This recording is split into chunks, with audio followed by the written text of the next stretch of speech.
அண்ணா திருமணம் என்பது கருப்பாயிருக்குமா சிகப்பாயிருக்குமா? இந்த கல்யாணம்னு சொல்லிட்டீங்களே அண்ணா, இங்க பாருங்க, அது இனிப்பா இருந்துச்சுன்னா சின்னண்ணா சின்னண்ணா அந்த கல்யாணம் இனிப்பா இருந்துச்சுன்னா 7 கிலோ 10 கிலோ வேணும்னா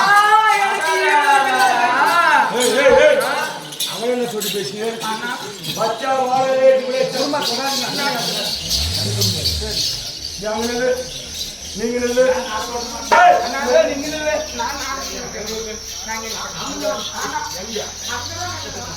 அதான் பகல் வந்து மண்டபம் ஃப்ரீயா விட்டுறாங்க. அதுல பண்ணிக்காங்க, இதுல பண்ணிக்கிறது என்னோட வேலைக்கு இப்ப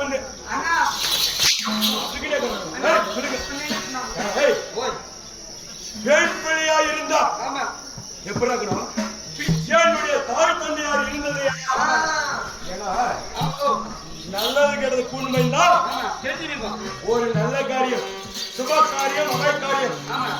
அபகாரியம் ஒரு மனிதன் இருந்ததையால் ஏவக்காரியம் செய்வதற்கு பெயர் அபகாரியம். அபகாரியம் ஒரு இதே போல திருவிழா என்று சொல்லக்கூடிய திருவிழா ஏற்படுத்தி இந்த 8 ஊர் பொதுமக்களை சேர்ந்து திருவிழா ஏற்படுத்தி இதே போல விழா, இது சுப காரியம். இன்னொரு காரியம் என்ன? ஒரு மனிதனா பிறந்தா, ஒரு ஆண்மகனா பிறந்தா திருமணம் செய்யணும். பெண் பிள்ளையாக இருந்தால் ஒரு ஆண் துணை என்று சொல்லக்கூடிய சதிபதி என்று சொல்லக்கூடிய உறவுகள் வேண்டும். அதே போல என்னுடைய தாய் தந்தையார் இருந்திருந்தால் என் தங்கைமார்களுக்கு இப்படித்தான் இருக்க வேண்டும், இப்படித்தான் வாழ வேண்டும் என்று சொல்லி ஒரு நல்ல அறிவுரைகளை உரைத்திருப்பார்கள். ஆனால் நான் பெண் பிள்ளைகளை பெரியோர் சிறியோர் மதிக்கத்தக்கவாறு தான் வாழ வைத்தது தவிர இதே போல நல்லது எது கெட்டது எது சொல்லவில்லை. அதனால நான் சொன்ன தகாது, நான் சொன்னா சரியா இருக்குமா? தங்கிக்கு நான் அறிவுரை சொல்ல சரியுமா? என்னமே அருகாமையில் இருந்து சின்ன அண்ணனாக அந்த பிள்ளைகள் இருவரும் அண்ணா அண்ணா அண்ணா சிறிய அண்ணா அப்படின்னு என்ன செய்கிறார்? மந்திரி வேலை செய்கிறார். அதனால் நீ விளக்கமாக கல்யாணம்னா என்ன, திருமணம்னா என்ன தெளிவா தெளிவா சொல்றாங்க.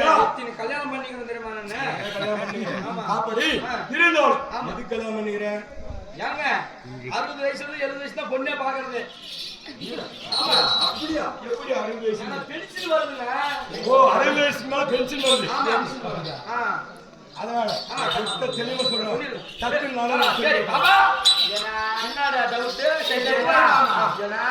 அண்ணா கல்யாணம் கல்யாணம் என்ன கல்ல விற்கிறாங்க? நல்லா கேட்டுக்கோங்க.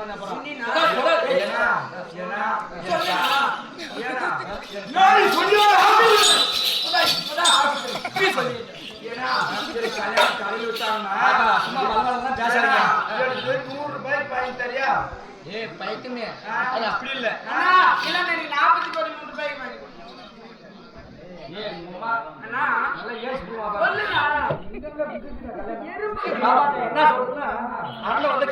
எடுத்து சொல்லி இருக்கிறார். சரி, அதனால படமத்தில் பார்த்தா கமசமனுடைய தங்கைமார்கள் தேவகீர் ஓகிலீர் 2 பேர் இருக்கிறாங்க. கொடுக்காத கன்னி பெண்ணாக இருக்கிறாங்கன்னு எல்லாருமே எப்படி தெரியும். சரி, அதனால ஒரு நாள் என்ன பண்ணுவாங்க, அடுத்த நாள் இருக்கிறவங்க பக்கத்து வீட்டுக்காரோ அடுத்த நாளுக்காரோ என்ன பண்ணுவாங்க தெரியுமா? அண்ணனுடைய பாட்டி தேடி அந்த வடமலையை தேடி வருவாங்க.